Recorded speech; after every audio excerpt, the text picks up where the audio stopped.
నమస్కారం, న్యూస్ విషన్కు స్వాగతం. ముందుగా ముఖ్య అంశాలు.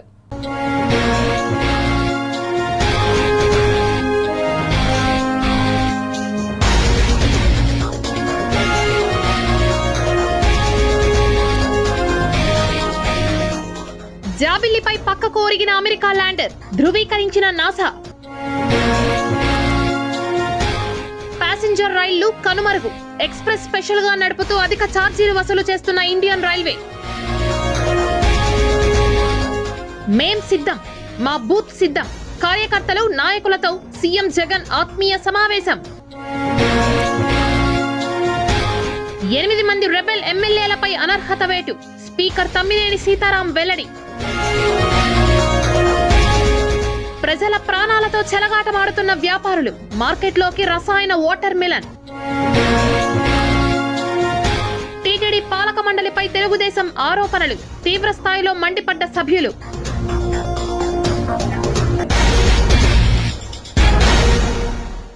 ఇక వార్తల్లోని వివరాలు చూద్దాం. భారతీయ రైల్వే వీటిని ఎక్స్ప్రెస్ స్పెషల్స్ గా నడుపుతూ టికెట్ ధరలను అమాంతం పెంచేస్తోంది. అన్ని స్టేషన్లలోనూ ఆగుతూ ప్రయాణించే ప్యాసింజర్ రైళ్లను నమ్ముకున్న కూలీలు, చిరు వ్యాపారులు వంటి అల్పాదాయ వర్గాల వారిని ఈ పరిణామాలు ఆందోళనకు గురిచేస్తున్నాయి. రైల్వే అధికారులు తెలిపిన వివరాల ప్రకారం ప్యాసింజర్ రైళ్లలో సెకండ్ క్లాస్ ఆర్డినరీ టికెట్ కు చెల్లుచీటీ రాశారు. ఎక్స్ప్రెస్ స్పెషల్స్ లో ప్రయాణించే వారి నుంచి ఎక్స్ప్రెస్ రైలు ఛార్జీలను వసూలు చేస్తున్నారు. అంటే అంతకుముందు ప్యాసింజర్ రైళ్ల టికెట్ ధరకు దాదాపు రెట్టింపు వసూలు చేస్తున్నారు. బోగీలు, రూట్లు, వేగం, స్టాపేజీలలో ఎటువంటి మార్పులు లేకపోయినా అధిక ఛార్జీలను వసూలు చేస్తున్నారు.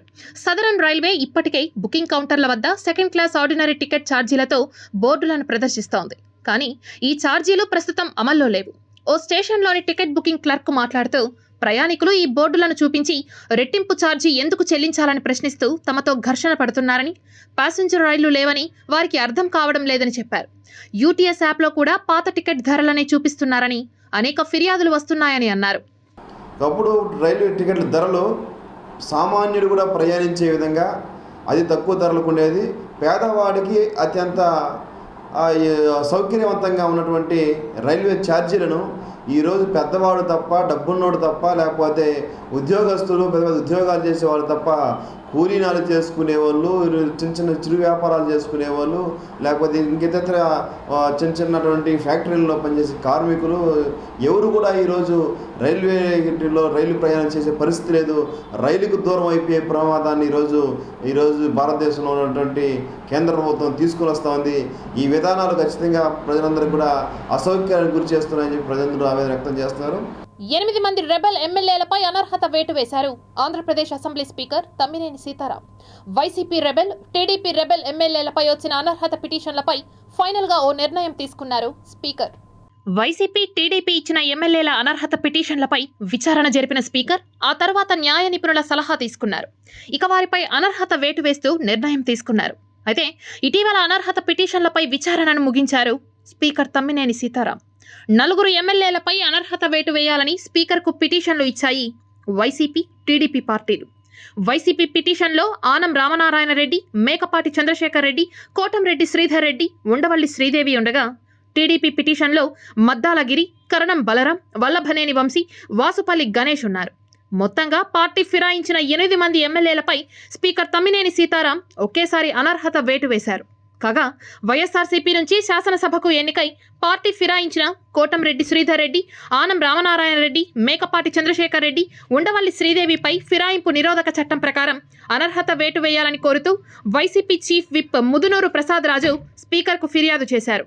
మరోవైపు టీడీపీ నుంచి ఎమ్మెల్యేలుగా విజయం సాధించి పార్టీకి దూరంగా ఉంటున్న వాసుపల్లి గణేష్ కుమార్, కరణం బలరాం, మద్దాలగిరి, వల్లభనేని వంశీపై కూడా అనర్హత వేటు వేయాలని టీడీపీ విప్ డోలా బాల వీరాంజనేయ స్వామి కూడా స్పీకర్కు ఫిర్యాదు చేశారు. ఇక ఈ 2 పార్టీల ఫిర్యాదులపై స్పీకర్ తమ్మినేని సీతారాం పలుమార్లు ఎమ్మెల్యేలను విచారించారు. వారి నుంచి వివరాలను తీసుకున్నారు. మరికొన్ని సందర్భాల్లో విచారణకు దూరంగా ఉన్నారు రెబెల్ ఎమ్మెల్యేలు. ఈ తరుణంలో విచారణ ముగిసినట్లేనని ప్రకటించిన స్పీకర్ ఆ తర్వాత న్యాయ నిపుణుల సలహా తీసుకున్నారు. ఒకేసారి 8 మంది రెబెల్ ఎమ్మెల్యేలపై అనర్హత వేటు వేశారు. పార్టీ ఫిరాయింపుల నిరోధక చట్టం ప్రకారం ఆ ఎమ్మెల్యేలపై అనర్హత వేటు వేసినట్లు వెల్లడించారు స్పీకర్ తమ్మినేని సీతారాం. స్పీకర్ ఆదేశాల మేరకు AP legislature secretary general PPK Ramacharyulu సోమవారం రాత్రి ఉత్తర్వులు జారీ చేశారు. అసెంబ్లీ ఎన్నికలకు అధికార పార్టీ వైసీపీ సమాయత్తమవుతోంది. సార్వత్రిక ఎన్నికలకు సమయం దగ్గర పడుతుండటంతో పార్టీలు తమ వ్యూహాలకు పదును పెడుతున్నాయి. రాష్ట్ర స్థాయి నుంచి మండల స్థాయి వరకు నాయకులతో సీఎం జగన్ కీలక సమావేశం ఏర్పాటు చేశారు. 175 నియోజకవర్గాల నుంచి 2500 మంది నేతలు ఈ సమావేశానికి హాజరయ్యారు. ఈ క్రమంలో సీఎం జగన్ నేతలకు దిశానిర్దేశం చేశారు. మరోవైపు ఈ సమావేశంలో బూత్ కమిటీలను బలోపేతం చేయడంపై వైసీపీ శ్రేణులకు ఐపాక్ టీం ప్రెజెంటేషన్ ఇచ్చారు. మార్చి 15 లోపు బూత్ కమిటీలను పూర్తి స్థాయిలో యాక్టివేట్ చేయాలని రూట్ మ్యాప్ ఇచ్చారు. ఇప్పటి వరకు ఉన్న కమిటీలు సోషల్ మీడియాలో ఏ విధంగా యాక్టివ్గా ఉండాలి, ప్రభుత్వం చేపట్టిన అభివృద్ధి సంక్షేమ పథకాలను ప్రజల్లోకి ఏ విధంగా తీసుకువెళ్లాలో, విపక్షాలు చేసే అసత్య ప్రచారాలను తిప్పికొట్టాలని నేతలకు దిశానిర్దేశం చేశారు. ఇదిలా ఉండగా 90% వరకు వైసీపీ బూత్ కమిటీలను ఏర్పాటు చేస్తోంది. మిగిలిన వాటిని కూడా వారం రోజుల్లో చేయాలని సూచిస్తోంది. ఈ ఎన్నికల్లో వై నాట్ 175 లక్ష్యంగా నేతలకు సీఎం జగన్ దిశానిర్దేశం చేశారు. ప్రతి కార్యకర్త కూడా తమ నాయకుడు ఎలాంటి వాడు అని ఆ నాయకుడిని చూపించి, అదిగో అతనే మా నాయకుడు అని కాలర్ ఎగిరేసుకొని చెప్పే విధంగా ఆ నాయకుడు ఆ పార్టీ ఉండగలిగితేనే ఏ రోజైనా కూడా ఆ పార్టీకి గౌరవం ఉంటుంది.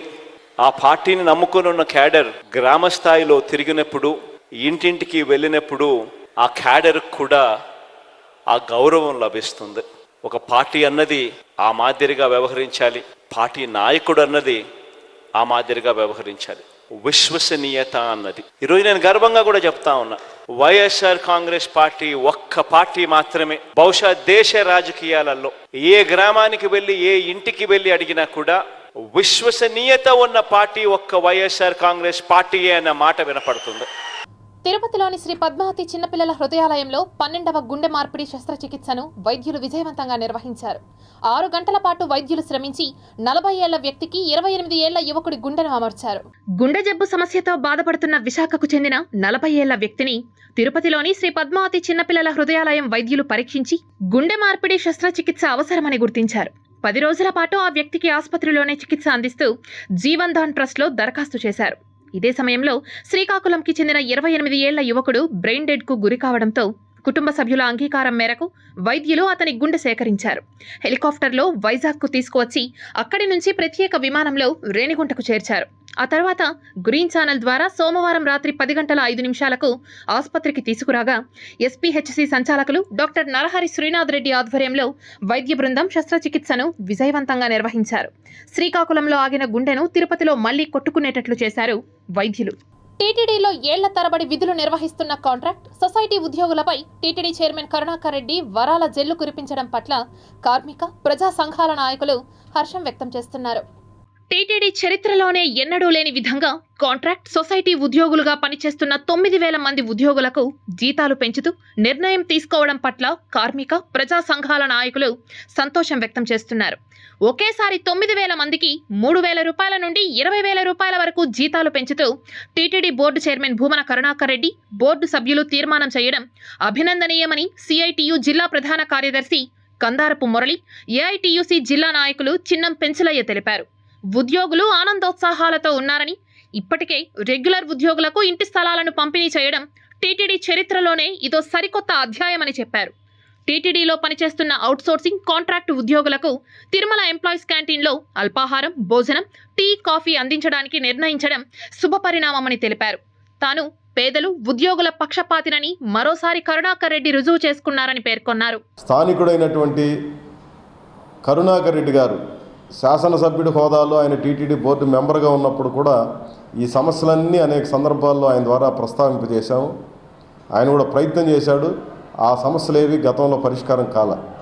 టీటీడీ చైర్మన్గా పదవి బాధ్యతలు చేపట్టిన తర్వాత కరుణాకర్ రెడ్డి గారు ఈ సమస్యలన్నిటి మీద అనేక సందర్భాల్లో మేము ఆయన దృష్టికి తీసుకెళ్ళాం. ఇవన్నీ న్యాయమైనటువంటి సమస్యలు, పరిష్కారానికి నేను తప్పనిసరిగా ప్రయత్నం చేస్తానని చెప్పి ఆయన గతంలో మాకు హామీ ఇచ్చున్నాడు. సిఐటి తరఫున అనేక సందర్భాల్లో మేము విజ్ఞప్తులు చేయడం జరిగింది. ఆయన చాలా సానుకూలంగా స్పందించారు. మేము ఊహించిన దీనికంటే కూడా కొన్ని విషయాల్లో చాలా బాగా వారు చేశారు. దానికి మేము ప్రత్యేకంగా అభినందనలు తెలియజేస్తున్నాం. 5,000 నుంచి 20,000 రూపాయల జీతాలు పెంచడం అనేటువంటిది టీటీడీ చరిత్రలోనే ప్రథమమైందిగా ఇవాళ ప్రజలందరూ కూడా ఎక్కడ పడితే అక్కడ చర్చోపచర్చలుగా చర్చలు చేస్తున్నారు. ఇది హర్షించదగినటువంటి విషయం. ఇది ఈరోజు జీతాలు పెంచడం అనేటువంటిది ఎంత బాధ్యతగా టీటీడీ పాలక మండలి తీసుకునిందో, నిజంగా కాంట్రాక్ట్ అవుట్సోర్సింగ్ విధానాన్ని రద్దు కోరుతూ కార్మిక పోరాటాలు అనేకం జరుగుతూ ఉన్నాయి. ఆ పోరాటాలకు అనుగుణంగానే ఈరోజు కూడా జీతాలు పెంచారనేటువంటిది స్పష్టంగా అర్థమైంది. తమ కళాశాలల విద్యార్థినులు విద్యతో పాటు క్రీడా ప్రతిభా పాఠవాల పట్ల నైపుణ్యతతో రాణిస్తున్నారని శ్రీ పద్మావతి మహిళా డిగ్రీ అండ్ పీజీ కళాశాల ప్రిన్సిపల్ నారాయణమ్మ తెలిపారు.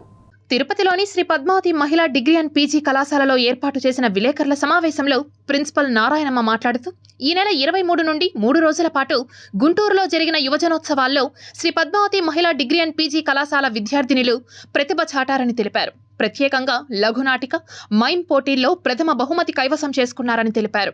అకాడమిక్ పర్ఫార్మెన్స్లో కూడా చాలా బాగా రాణిస్తున్నారు మా పిల్లలు. అకాడమిక్ పర్ఫార్మెన్స్ ఒక్కటే కూడా సరిపోదు. ఇప్పుడున్న పోటీ ప్రపంచంలో అకాడమిక్ పర్ఫార్మెన్స్తో పాటు యూనిక్గా ఉండాలి అంటే ఎక్స్ట్రా కరిక్యులర్ యాక్టివిటీస్లో కూడా వాళ్ళు పార్టిసిపేషన్ ఉండాలి.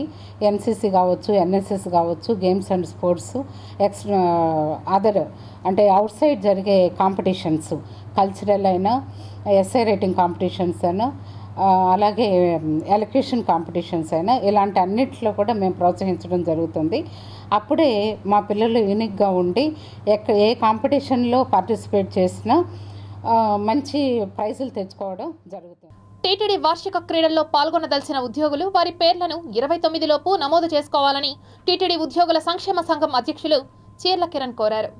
ఉద్యోగులలో పని ఒత్తిడిని తొలగించడానికి ప్రతి ఏటా టీటీడీ నిర్వహించే వార్షిక క్రీడోత్సవాలను మార్చి 1వ తేదీ నుంచి 18వ తేదీ వరకు నిర్వహించడానికి సన్నాహాలు చేస్తున్నారు. ఇందులో భాగంగా క్రీడల్లో పాల్గొనే ఉద్యోగులు వారి పేర్లను నమోదు చేసుకోవాలని టీటీడీ ఉద్యోగుల సంక్షేమ సంఘం అధ్యక్షులు చీర్ల కిరణ్ కోరారు. ఈ క్రీడల్ని మొత్తం తిరుమల తిరుపతి దేవస్థానంలో ఉన్నటువంటి విద్యాసంస్థల క్రీడా మైదానంలో, అలాగే ఏడీ బిల్డింగ్లో ఉన్నటువంటి పరేడ్ గ్రౌండ్లో నిర్వహిస్తూ రావడం ఆనవాయితీగా వస్తుంది. కాబట్టి ఈసారి జరగబోయే ఈ క్రీడల్లో ఎక్కువ మంది ఉద్యోగస్తులు పాల్గొని ఈ పోటీల్ని విజయవంతం చేయాలని, తద్వారా ఈ క్రీడలు ఆడడం వల్ల మానసికంగా, ఆరోగ్యంగా కూడా దృఢంగా ఉండడంతో మనం భక్తులకు మరింత సేవ చేసే ఒక అవకాశం ఉంటుందని చెప్పి ఉద్యోగస్తులందరినీ కూడా కోరుతూ ఈ క్రీడల్ని విజయవంతం చేయవలసిందిగా మరొకసారి అందరినీ కోరుతూ, పేద ప్రజల పక్షాన నిలిచే కాంగ్రెస్ పార్టీ ఎన్నికల మేనిఫెస్టోలోని మొదటి గ్యారంటీకి ప్రజల నుంచి మంచి స్పందన వస్తోందని, మిగిలిన గ్యారంటీలను కూడా త్వరలో తెలియజేస్తామని మాజీ ఎంపీ చింతామోహన్ తెలిపారు. తిరుపతి ప్రెస్ క్లబ్లో ఏర్పాటు చేసిన విలేకరుల సమావేశంలో ఆయన మాట్లాడారు. ఒక మంచి గ్యారంటీ ప్రోగ్రామ్ని తీసుకొని వచ్చాం. ప్రతి నిరుపేద కుటుంబానికి నెలకు 5,000 ఇచ్చేటట్టుగా, సంవత్సరానికి 60,000 ప్రతి నిరుపేద కుటుంబానికి ఇచ్చే విధంగా మేము మొట్టమొదటి గ్యారంటీని ప్రకటించాం. అంటే ఎన్ని లక్షల మంది కుటుంబాలు ఉన్నాయో, కోట్ల కుటుంబాలు ఉన్నాయో, లక్షల కుటుంబాలు ఉన్నాయో నేను చెప్పలేను. 50 లక్షల పైనే ఉండొచ్చు దాదాపుగా నిరుపేద కుటుంబాలు ఆంధ్రప్రదేశ్ రాష్ట్రంలో. ఈ 50 లక్షల కుటుంబాలకు కాంగ్రెస్ పార్టీ అధికారంలోకి రాగానే 5,000 రూపాయలు నెలకు నగదుగా మేము ఇస్తాం. మిగిలిన గ్యారంటీలు కూడా మరి మార్చి 1వ తారీఖున తిరుపతిలో మహాసభ ఒకటి ఏర్పాటు చేస్తున్నాం. ఆ మహాసభలో 2వ గ్యారంటీని మేము ప్రకటించబోతున్నాం. రసాయనాలతో కూడిన పుచ్చకాయలు మార్కెట్లోకి తెచ్చి ప్రజల ప్రాణాలతో చెలగాటమాడుతున్నారు వ్యాపారులు. వేసవి దగ్గరకొచ్చేసింది. ఈ సీజన్లో ఎక్కువగా డిమాండ్ ఉండేది పుచ్చకాయలకు. ఎక్కడ చూసినా మనకు అవే పండ్లు కనిపిస్తాయి. ఎందుకంటే వేసవి తాపాన్ని, దాహాన్ని తీర్చేందుకు అద్భుతమైన ఫలం పుచ్చకాయ. ఎండ కారణంగా మన శరీరంలో వాటర్ లెవెల్స్ మాటిమాటికి తగ్గిపోతూ ఉంటుంది. డీహైడ్రేషన్ స్టేజ్కి వెళ్ళిపోతూ ఉంటాం. అలాంటప్పుడు వడదెబ్బ తగిలి కళ్ళు తిరిగి కింద పడిపోతూ ఉంటాం. చెప్పాలంటే ఒక్కోసారి ప్రాణాలు కోల్పోయే ప్రమాదం కూడా ఉంది. అందుకే బాడీలో వాటర్ లెవెల్స్, షుగర్ లెవెల్స్ తగ్గిపోకుండా ఉండేందుకు పుచ్చకాయ ముక్కలు తినడం బెస్ట్ ఆప్షన్ అని అంటున్నారు డాక్టర్లు. కానీ ఈ పండులో చాలా రకాల రసాయనాలు కలుపుతున్నారు. మరి నకిలీ పుచ్చకాయను గుర్తించడం ఎలా అనేది ఇప్పుడు తెలుసుకుందాం. మార్కెట్లో ఎర్రగా నిగనిగలాడే అన్ని పుచ్చకాయలు మంచివే అనుకోకండి. ఎందుకంటే అవి అంత ఎర్రగా, తీయగా పండేందుకు వాటిలో కార్బైడ్ను కలుపుతారు. ఇది ఇథనాల్ వాయువును ఉత్పత్తి చేస్తుంది. దీని ఫలితంగా పండ్లు త్వరగా పండుతాయి. అలాగే త్వరగా పక్వానికి రావడానికి రంగు కోసం Sudan red, methanol yellow, mercury chromate వంటి రసాయనాలు కూడా ఉపయోగిస్తున్నారని ఆహార నిపుణులు చెబుతున్నారు. ఇలాంటి పండ్లు ఆరోగ్యానికి చాలా హానికరం. రసాయనాలతో పండిన పుచ్చకాయ గింజలు చాలా చిన్నవిగా ఉంటాయి. అదే సహజంగా పండిన పుచ్చకాయ పండ్ల గింజలు నల్లగా పెద్దవిగా ఉంటాయి. ఇలా మనం నకిలీ పండుగా గుర్తించవచ్చు. కట్ చేసిన పండు గుజ్జు రంగులో తేడా ఉంటుంది. కోసినప్పుడు విడిపోతే ఆ పుచ్చకాయలో కెమికల్ కంటెంట్ ఉంటుందని చెప్పవచ్చు. ముక్కలుగా కట్ చేసినప్పుడు గుజ్జుగా కింద పడుతూ ఉంటే అది సరైన పండు కాదు అని అర్థం. కొనే ముందు ఓపికగా పుచ్చకాయని పరిశీలిస్తే అందులో కెమికల్ కలిపారో లేదో కట్ చేయకపోయినా తెలుసుకోవచ్చు. ఎలా అంటే పుచ్చకాయలో సూదితో పొడిచిన చిన్న రంధ్రం చేసి ఆ రంధ్రంలో నుంచి కెమికల్ని పండులోకి పంపుతారు. ఒకవేళ మనం దాన్ని గమనించి అమ్మేవారిని అడిగినా ఈ విషయం ఒప్పుకోరు. అందుకే కొనే ముందు పుచ్చకాయని చుట్టూరా మొత్తం గమనించి తీసుకోండి. పుచ్చకాయ పండ్లు ఆకుపచ్చ, అలాగే ఆకుపచ్చ చారలతో కనిపిస్తాయి. కొన్నింటిపై తెల్లటి పెద్ద పెద్ద మచ్చలు కనిపిస్తాయి. ఇలా తెల్లటి మచ్చలు ఉన్న పండ్లపై రసాయనాలు స్ప్రే చేసినట్లు అర్థం. వాటిని చేతులతో తాకగానే మనకు పౌడర్ లాంటివి అంటుకుంటుంది. అలాంటి పండ్లను కొనకండి, ఆరోగ్యానికి మంచిది కాదు. ఇక ఇలా కార్బైడ్తో చేసిన పండ్లను తినడం వల్ల కాలేయం, మూత్రపిండాల ఆరోగ్యం దెబ్బతింటుంది. మిథనాల్, అలాగే క్రోమేట్ కడుపు సమస్యలు, కాలేయ సమస్యలు, రక్తహీనత, మెదడు దెబ్బతినడం, సంతాన ఉత్పత్తి తగ్గడం వంటి సమస్యలను కలిగిస్తుంది. అట్లాగే పుచ్చకాయలు కూడా మనకి తాజాగా ఉండడం కోసం కార్బైడ్ లాంటివి లేదా ఇథిలిన్ గ్యాస్ కానీ అసిటిలిన్ గ్యాస్ ద్వారా వాళ్ళు తొందరగా మాగేదానికి చేస్తున్నారు. ఆ ప్రయత్నం వల్ల కూడా మనకి కాయలు మార్కెట్లో ఉన్నవి ఉన్నట్టుగా వస్తున్నాయి. అందువల్ల ప్రజలు ముఖ్యంగా ఇటువంటి పుచ్చకాయలు లాంటివి, కలింగరకాయలు కానీ పుచ్చకాయలు వాడాల్సి వస్తే వాటి పైన రెసిడ్యూస్ ఉంటాయి, రసాయనాల యొక్క మిగుళ్ళు ఉంటాయి, అవశేషాలు ఉంటాయి. వాటిని శుభ్రంగా కడగటం, పైన తొక్కను పీల్ చేయటం, అలా తీసుకోవడం అవసరం. అట్లాగే టెంకాయల విషయంలో కూడా ముఖ్యంగా మనకు న్యాచురల్గా వచ్చినటువంటి, అంటే నీళ్లు అధికంగా ఉండాలనే ఒక ఆశతో కాకుండా న్యాచురల్గా ఉన్న వాటిని, సహజంగా రైపెన్ అయినటువంటి వాటిని తీసుకోవడం ద్వారా మనం మన ఆరోగ్యాన్ని మనం కాపాడడానికి వీలవుతుంది. దయచేసి ఇటువంటి చిన్న చిన్న విషయాల పట్ల తగు జాగ్రత్త వహించాలని ప్రజలకు విజ్ఞప్తి చేస్తున్నాం. తిరుమల శ్రీవారిని అన్నాడీఎంకే మాజీ నాయకురాలు శశికళ దర్శించుకున్నారు. శ్రీవారి దర్శనార్థం తిరుమలకు ఇచ్చేసిన దివంగత మాజీ ముఖ్యమంత్రి జయలలిత స్నేహితురాలు అన్నాడీఎంకే మాజీ నాయకురాలు శశికళకు ఆలయ అధికారులు స్వాగతం పలికి దర్శన ఏర్పాట్లు చేశారు.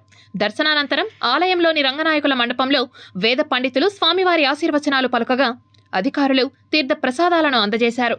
టీటీడీ పాలక మండలిపై తెలుగుదేశం పార్టీ చేస్తున్న ఆరోపణలు సత్యదూరమని పాలక మండలి సభ్యులు పేర్కొన్నారు. ఏది ఏమైనా కూడా హిందూ దేశంలో ఒక సుప్రసిద్ధ దేవాలయమైనటువంటి వెంకటేశ్వర స్వామి దేవాలయం మీద, దీని ఆలయం మీద కానీ, ఆలయ సిబ్బంది మీద కానీ, ఈఓ మీద, చైర్మన్ మీద, పాలక మండలి సభ్యుల మీద, ఎంప్లాయీస్ మీద, భక్తితో సేవ చేసే వాళ్ళ మీద అబద్ధపు ఆరోపణ చేయడం సరికాదని నా అభిప్రాయం. ఎవరు నిజంగా తప్పులు ఉంటే, తప్పులు చేస్తే ఖచ్చితంగా అడగాల్సిందే, ఖండించాల్సిందే, నిలదీయాల్సిందే. తప్పులు చేస్తే ఊరికే ఉండమనే ఎవరిని కూడా అడగడానికి వీలు లేదు. తప్పులు చేసిన వాళ్ళు నిలదీయాలి. మరి తప్పులు జరగకుండా చూసే బాధ్యత మీడియా మీద ఖచ్చితంగా ఉంటుంది.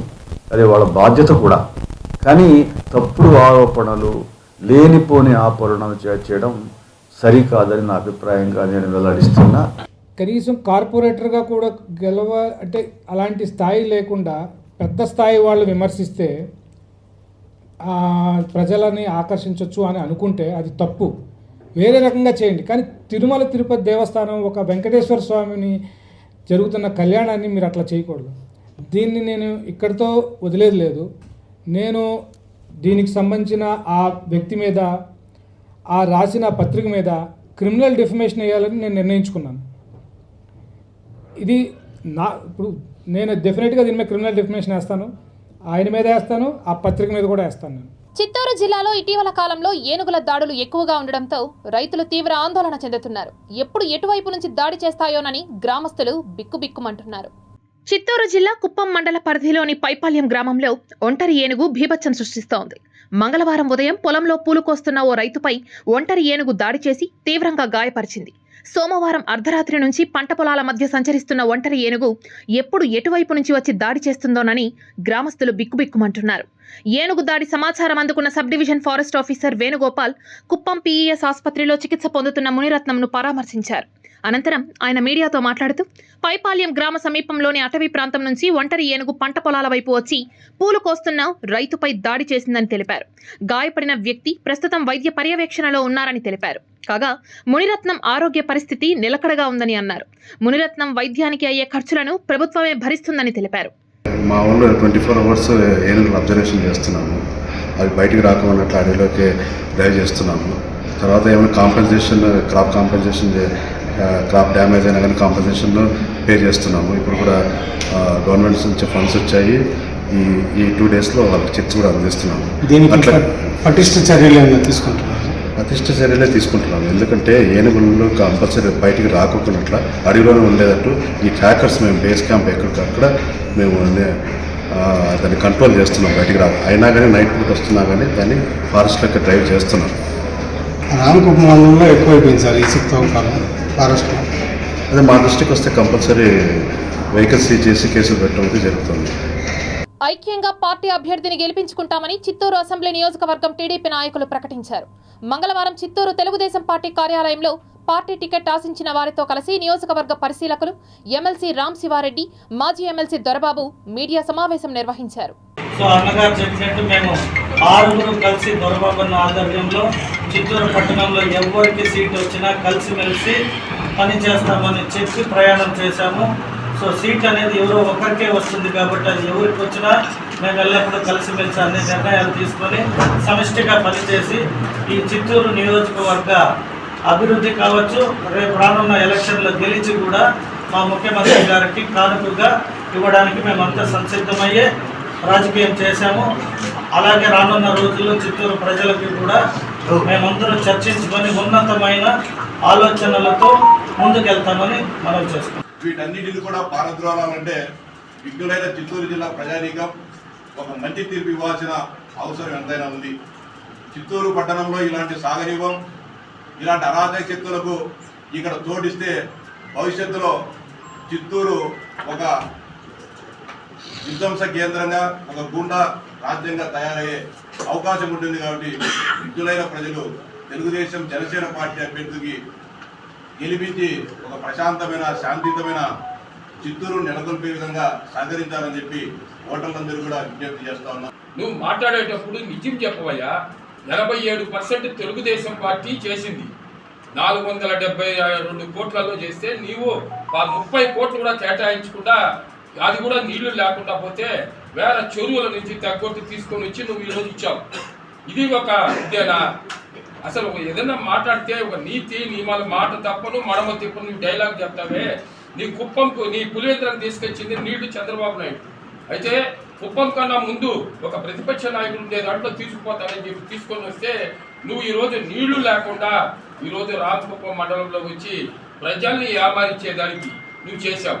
చంద్రబాబు నాయుడు చిత్తూరు ఎమ్మెల్యే అభ్యర్థిగా గురజాల జగన్మోహన్ నాయుడిని ప్రకటించడం ఏకపక్ష నిర్ణయమని చిత్తూరు టీడీపీ జిల్లా ఉపాధ్యక్షుడు కాజూరు బాలాజీ విమర్శించారు.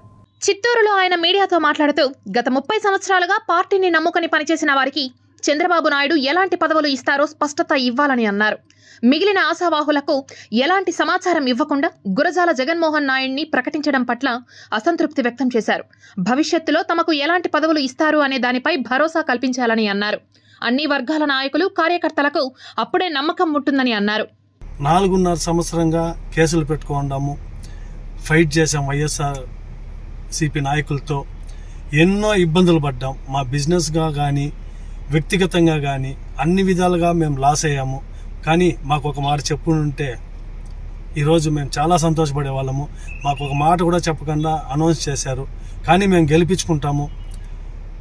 మాకు బాధ అంతా ఏమిరా అంటే ఈ 1 నెలలో కూడా మిమ్మల్ని పిలవకుండా ఖచ్చితంగా దొరబాబు అని చెప్పింది, ఎమ్మెల్సీ గారు చెప్పింది, మిమ్మల్ని పిలిచి మీ సహకారంతోనే వాళ్ళకి అనౌన్స్ చేస్తామని చెప్పాడు. కానీ ఈరోజు అది జరగలేదు. అది జరగలేదనే మా బాధ.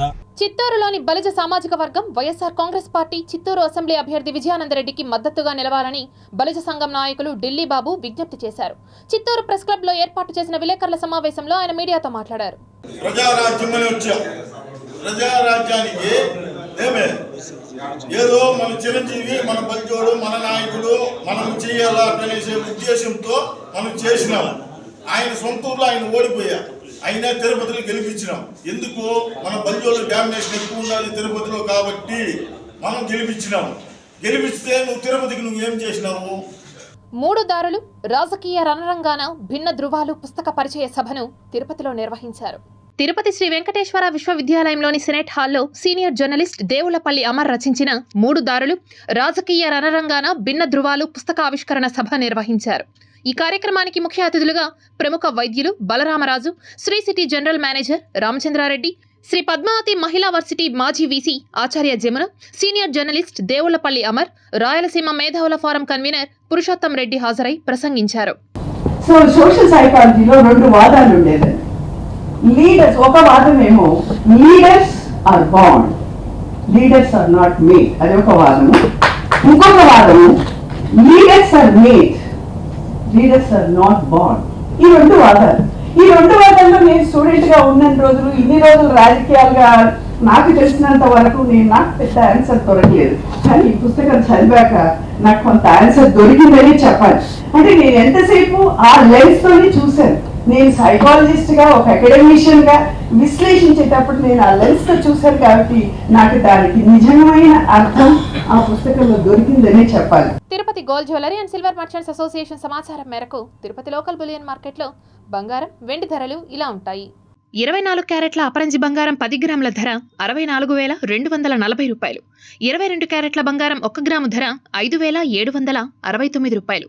వెండి 1 కేజీ ధర 71,900 రూపాయలు. రీటైల్ వెండి 1 గ్రాము ధర 73 రూపాయల 90 పైసలుగా ఉంటుంది. వార్తలు ముగించే ముందు ముఖ్యాంశాలు మరోసారి చూద్దాం.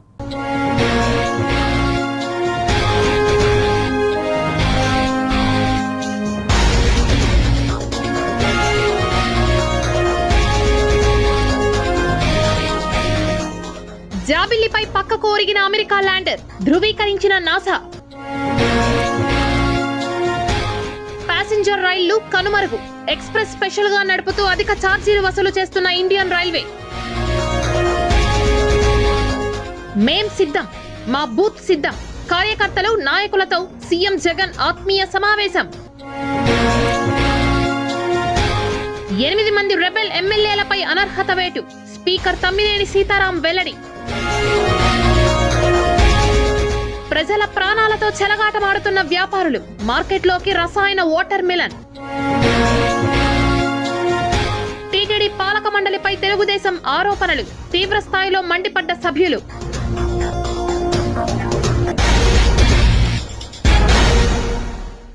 ఈ వార్తలు ఇంతటితో సమాప్తం. సమగ్ర సమాచారంతో నీ సృజనలో మళ్ళీ కలుద్దాం. అంతవరకు సెలవు. నమస్కారం.